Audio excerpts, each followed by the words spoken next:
към миналото наше. Царе велики в нощта препускат българската слава да напомнят.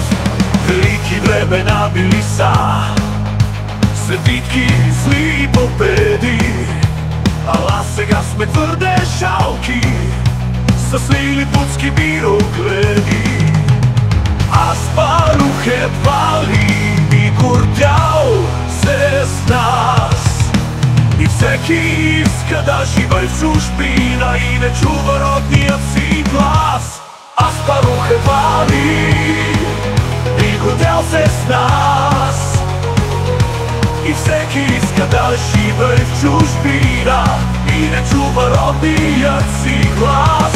Аспарух едва ли би гордял се с нас, че всеки иска да живее в чужбина и не чува родният си глас.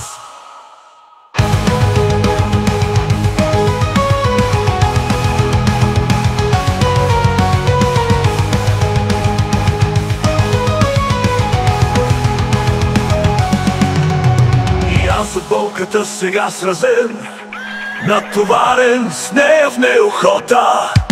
Ще бъда тук като железен член, пристанището родно на живота.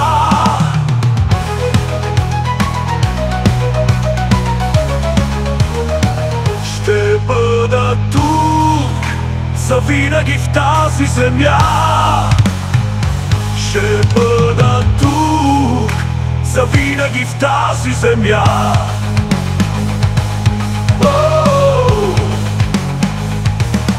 Аспарух едва ли би гордял се с нас, и всеки иска да живее в чужбина и не чува родният си глас. Аспарух едва ли би гордял се с нас, че всеки иска да живее в чужбина и не чува родният си глас. И аз от болката сега сразен, натоварен с нея в неохота. Ще бъда тук като железен член, пристанището родно на живота. Ще бъда тук завинаги в тази земя.